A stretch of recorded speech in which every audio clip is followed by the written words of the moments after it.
All right, and we are live. Welcome back to another episode of the Laces Out podcast. Here we have with my co-host Jay Bunk is with me. Still waiting on Waterboy. He might be popping in throughout the episode, but until then, how's it going, Bunk? Hey, what's up, man? Doing good. How are you? Happy New Year's, man. It is the first of January 1st, 2022. Any New Year's resolutions you have or anything that you kind of want to build up on from as of last year? Just self-improvement, man. Hit the gym more, get back in shape. Hopefully do better in fantasy football next year. Yeah, that's definitely going to be mine on one of my New Year's resolutions. Definitely for sure getting back in the gym. We're doing that together, actually. So hopefully we can, have a, what's it called? A accountability buddy. It's fucking really tough. But either way, yeah, man, fantasy football wasn't our best when it comes to going in playoffs. I did manage to make it into a championship game. So I am in a championship game out of the 3 leagues that I'm in. So hoping I can take down King Chris. I don't know if you're watching, King Chris. I'm coming for you. But I actually made a decent move where he was in need of a running back. So I don't think anyone else is allowed to be on waivers besides the 2 that are playing in the championship. So when I saw that he needed a running back, let's go see who the top 3 options are. Well, it was of course, the Jacksonville Jaguars' new running back, because obviously, terrible news with James Robinson. But so I knew he was on the board, but he was going up against New England. I'm not really feeling that. I feel like New England's gonna just smack them. So I don't know if they're gonna use them too much. But I did hear a lot about the Eagles running backs. So Boston Scott and Jordan Howard, I snagged them both. So he had no chance of, snagging either one of them and putting me out of the championship. So I grabbed both of them, and I'm just holding them on the bench. And I mean, hey, sometimes you gotta play chess a little bit and block your opponent's thing. So hopefully that's enough for me to win this championship, though. And the first ever average Joe's as well. Nice. So we'll see, man.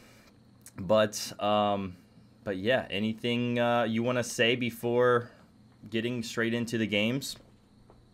Just shout out to our league, the UCFL championship this week between Hex and Bobby.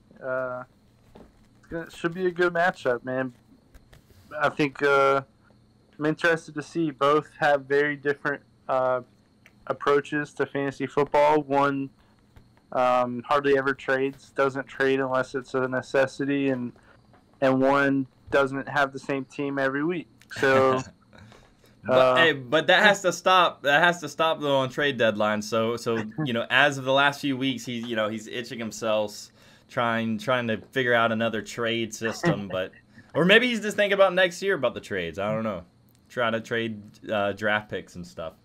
But yeah, man, you're right. I mean, Hex is one of those guys who probably makes 4 to 5 deals a week, and they're not many deals either. There's sometimes 3-way trades going on in the back of his mind, and even that third guy who he wants to trade with doesn't even know what's about to happen. And Hex just comes out of nowhere with the trade. So but give it up for also, like you said, Bobby, who really didn't have to do much. I mean, I think he made maybe 2 trades this whole season, and really not necessary to do anything else. I mean, he's been winning throughout the season, so why change anything if it's not broke? So. It looks like it's going to come down to the wire. I don't know.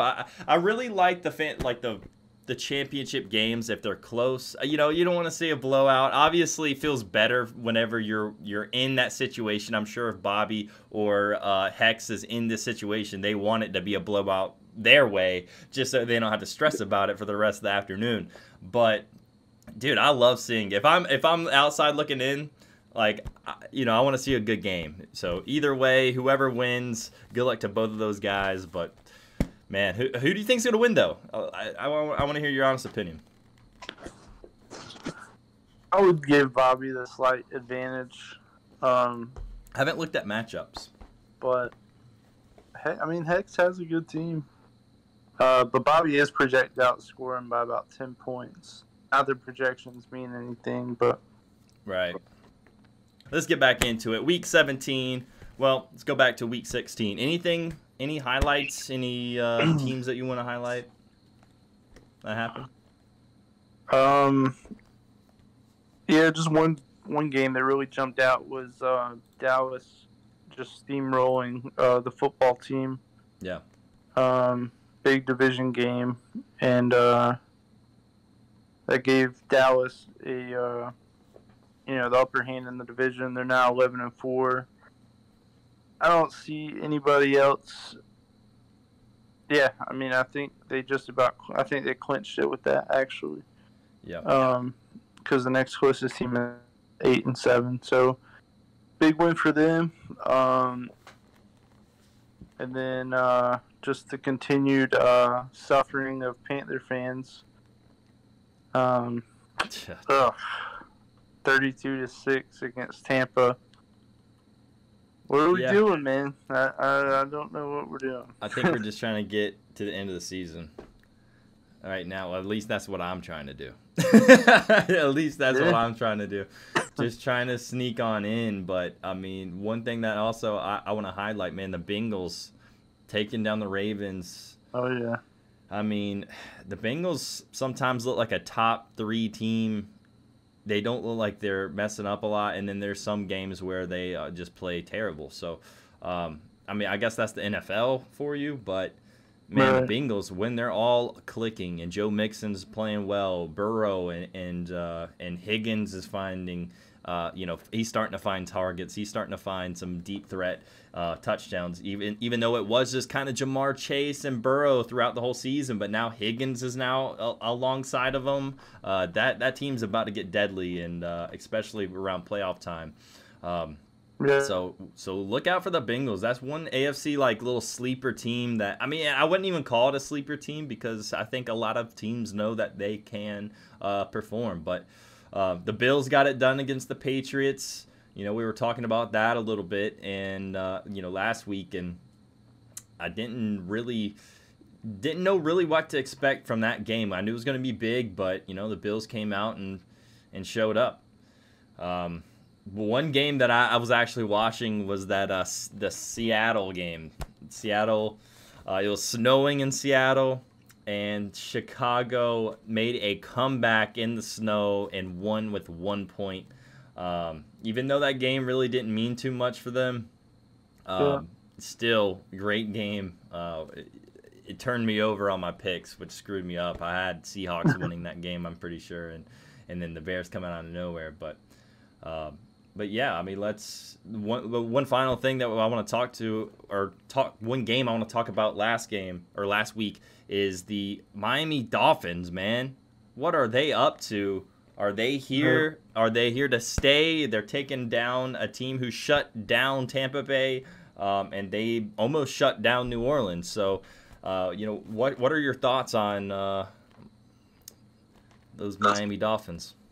They've had a tale of 2 seasons, man. They lost 7 in a row, and they won 7 in a row now. So it's just crazy how that worked out. I think it's the first time that's happened ever. But they're not out of the division, man. I mean, the Bills and Patriots are only a game ahead of them. So that division's still wide open. The Dolphins' defense has been what's impressed me a lot. Just forcing turnovers and holding teams to, almost 0 points. We saw that against the Saints. But Tua, man, he's been impressive. He's been putting together some wins and putting them in good situations. So we'll see. It's gonna be interesting, that division coming down to the end of the year.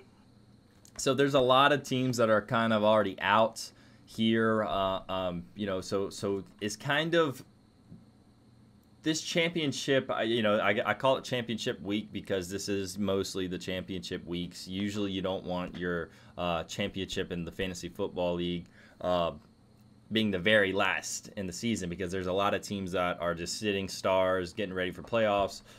There's some teams that are just sitting stars because they're already out of the playoffs. So there's a lot of different ways to look at it. So you always want to be careful. Make sure this would be your championship. If this isn't your championship in this week of your league, you need to leave that league. It's as simple as that. It needs to happen. But going into week 17, any games really that stand out, like the Chiefs-Bengals game for me, I think is going to be huge. I just talked about the Bengals, how they're steamrolling. I think that game could be real good, and it's in Cincinnati. Chiefs are 4-2 on the road, so it's not like they haven't lost on the road. They lost twice before, so twice out of their 4 games that they have lost have been on the road. So, but the Bengals, like we said, sometimes they just choke under pressure. So I wonder what's going to happen. I mean, obviously you're giving the ball to Mixon. Chiefs don't have the best run stop. They do have a good pass rush, so I could see a lot of dump offs to Mixon as well. But you give a little time to Burrow, and I think they could make the Chiefs secondary pay, and that either being Higgins or being Jamar Chase. So that game for sure would be one of my games to highlight. What about you, man? Yeah, I think that'll be a really good game. I wish Lamar Jackson was healthy, because that would make the Ravens-Rams game, I think, much more exciting. But the one thing that I just like to watch coming down to the end of the year is the playoff, division winners. Yep. And we just talked about the AFC East. So the Bills go up against the Falcons this week, and the Patriots go up against the Jaguars. So you would assume that both of them will win their game, and then the Dolphins have a tough game against the Titans. So that'll be a tough game. And then going into next week, the Bills face the Jets, and then the Patriots and Dolphins face each other. So, I mean, that division's going to come down to next week. So I just like watching division races, and you pointed out Cincinnati, tough matchup against Kansas City, but with Lamar out, that's a tough game. It's going up against the Rams. So if Cincy could pull out a win, they could pick up another game on Baltimore, which would be huge for them. Right. And like you said, without Lamar, I mean, I'm not saying that they're not playing amazing or they're not playing good. I do think the Ravens have been playing good even without Lamar, to what they can do. Like Lamar, once he's on the field, it's like he's such a big threat to where linebackers and safeties have to have a smile on him, because he can easily just take off. Same thing kind of with what they have, but it's not Superman Lamar like out there doing his thing, I'm drawing a blank. Is it Huntley right now who's in? Or not? Yeah, it is. It is Huntley. So, Huntley's been playing okay, but as a backup, he's not walking in and putting up Lamar stats. So that's the one thing that, it kind of sucks for Ravens fans right now, that their main guy is out, and going up against top defense, the Ravens, this week is going to be the Rams. Hard work. Sure. This is going to be pretty tough. Guesswork? No, thank you. Because when you're... Yeah, no doubt. Looking forward, though, there's one more game that I want to highlight, and that's the Cardinals-Cowboys. That game, it's just good records going up against each other. The Cardinals have been playing a lot of good teams. I feel like almost every week we're highlighting the Cardinals game, like whoever they're facing is either the Cardinals, Rams. It's either it has the Cardinals in there. So we're once again looking at them going up against a good Dallas Cowboys team who's been playing really well recently. Who do you think is going to win that one, man? That's tough, man. I would give Dallas the edge. They've just been... Their defense has been playing out like phenomenal. Yeah, they've been playing a really good football on both sides of the ball. The Cardinals just haven't. I don't. They've kind of stumbled down the stretch a little bit. Yeah. But I mean, they're obviously a good team. Obviously, have a good record. Clinch a playoff berth already. Yeah, I would give Dallas. I would give Dallas a little bit of an edge, just the way their defense has been playing. Yeah, and I say very. I hate saying it like that because I have Kyler Murray in my championship game. I got him. I need him to ball. But going up against this Dallas Cowboys defense, who's been just steamrolling teams throughout the last few weeks, it kind of got me nervous. I was even thinking about like trying to try someone else off the waivers that just had a better matchup. But in that situation, I think I just got to ride with Kyler and hope he has a good game because they do have a 7-1 away record. So it's not like they're a good football team. So hopefully they can click it against another great football team, being the Cowboys. As of this year, we'll see. We will see, but. Another division game we wanted to talk about, Browns-Steelers, man. I mean, this one, I think, is anyone's game. This one for sure. I think it comes down to just who's going to be the better running team. And I think that could be either one. I think it just comes down to the defense. Najee Harris, he can pop off. Chubb, he can pop off. But... I mean, I don't know. I think they got Baker back now for the Browns. Right. So I don't know if that's gonna help anything, but they don't have any receivers. So what are they doing? I mean, Chubb's scoring the 2 or 3 touchdowns a game though. Whenever he's out there, that's what I'm saying. It's like, the Steelers can't stop the run. Yeah. So I feel like the Browns will do all right against them. I don't know. Yeah, the Browns are actually favored a little bit. They're the spread's -3.5 for the Browns. Yeah. And one thing to point out, Ben Roethlisberger kind of hinted at the fact that this might be his last home game. That's true. So. That's true. There's something behind that, but still. A little emotional. Yeah. I guess it really just depends. Now, in that division, how are they looking? Because I know they're real close on that, but yeah. So, I mean, Cincinnati's leading at 9-6, Baltimore 8-7, and then Pitt 7-1, and Cleveland 7-8. Yeah. So nobody's clinched that division yet. So it's still open. Like both of these teams got to win, but it's still not likely. Like. I mean, possible, I guess. I guess if the Ravens do win, they can get put out. And also, like you said, if Cincinnati wins, but they both have tough games, though. So, so whoever wins this game still could stay alive in it. And I guess that will put someone out, right? The Steelers or the Browns. Whoever loses this game will be out.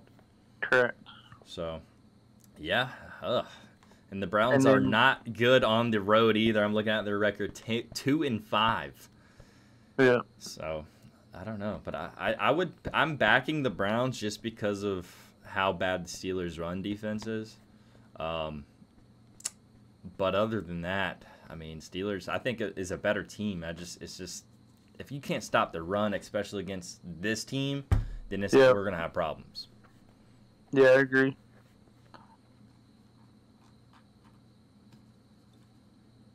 Well, I mean, any other games on Week 17 you want to talk about?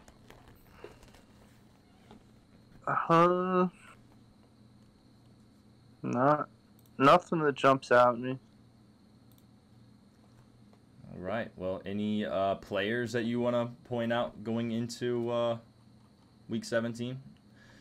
For me, I'll start. I think Dave Montgomery's going to have a cakewalk. He's going up against the Giants. I think him.